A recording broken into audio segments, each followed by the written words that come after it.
बोलो जयकारा बोल मेरे श्री गुरु महाराज की जय। गुरुमुख प्रेमियों, भगवान केवल भाव के भूखे हैं। जो भी भगत भगवान को भाव से पुकारता है, भगवान उनके घर दौड़े दौड़े चले आते हैं। जिस तरह विदुर जी ने भगवान को भाव से पुकारा तो भगवान उनके घर पहुंच गए और उनके घर केले के छिलके खाए। शबरी ने पुकारा तो शबरी की टूटी झोपड़ी में पहुंच गए और जूठे बेर खाए। भगवान कभी भी किसी की वस्तु को नहीं देखते, भगवान केवल भक्तों के भाव को देखते हैं।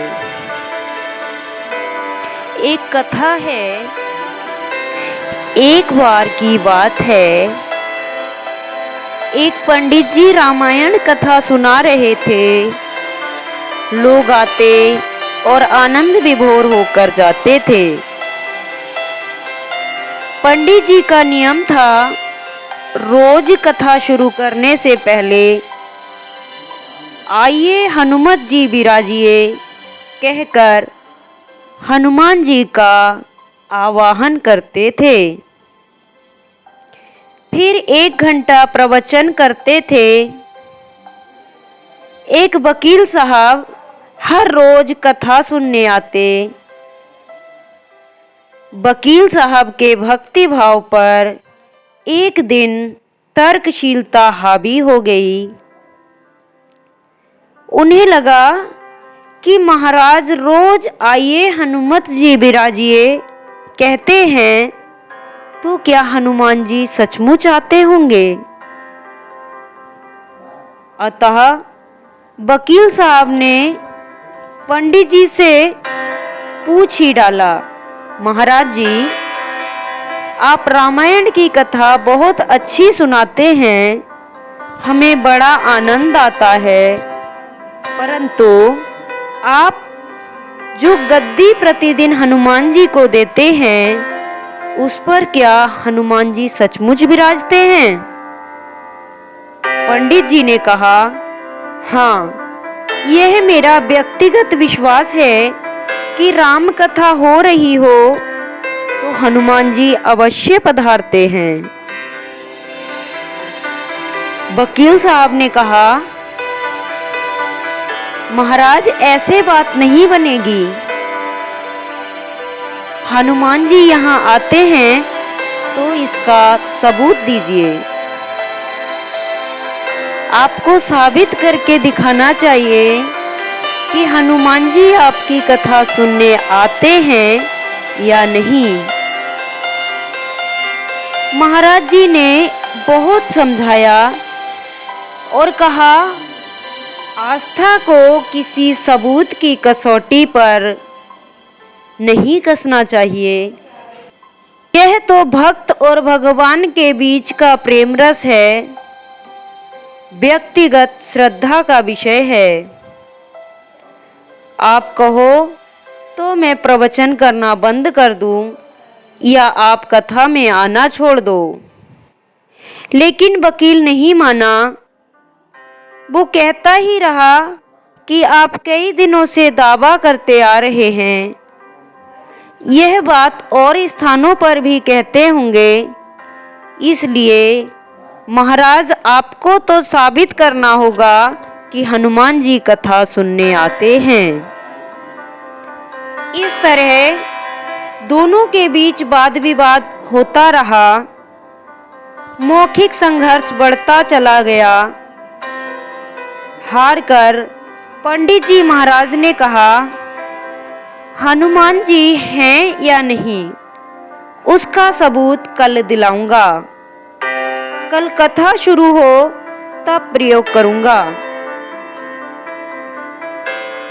जिस गद्दी पर मैं हनुमान जी को विराजित होने को कहता हूँ, आप उस गद्दी को आज अपने घर ले जाना और कल अपने साथ उस गद्दी को लेकर आना और फिर मैं कल गद्दी यहीं रखूंगा। मैं कथा से पहले हनुमान जी को बुलाऊंगा, फिर आप गद्दी ऊंची उठाना। यदि आपने गद्दी ऊंची कर दी तो समझना कि हनुमान जी नहीं हैं। वकील इस कसौटी के लिए तैयार हो गया। पंडित जी ने कहा, हम दोनों में से जो पराजित होगा वह क्या करेगा, इसका निर्णय भी कर लें।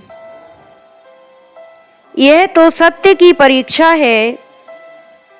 वकील ने कहा, मैं गद्दी ऊंची ना कर सका तो वकालत छोड़कर आपसे दीक्षा ले लूंगा। आप पराजित हो गए तो क्या करोगे? पंडित जी ने कहा, मैं कथा वाचन छोड़कर आपके ऑफिस का चपरासी बन जाऊंगा। अगले दिन कथा पंडाल में भारी भीड़ लगी हुई थी। जो लोग रोजाना कथा सुनने नहीं आते थे वे भी भक्ति, प्रेम और विश्वास की परीक्षा देखने आए। काफी भीड़ हो गई, पंडाल भर गया। श्रद्धा और विश्वास का प्रश्न जो था,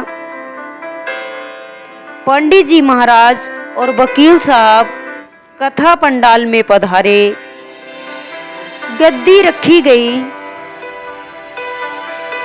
पंडित जी ने सजल नेत्रों से मंगलाचरण किया और फिर बोले, आइए हनुमत जी विराजिए। ऐसा बोलते ही पंडित जी के नेत्र सजल हो उठे।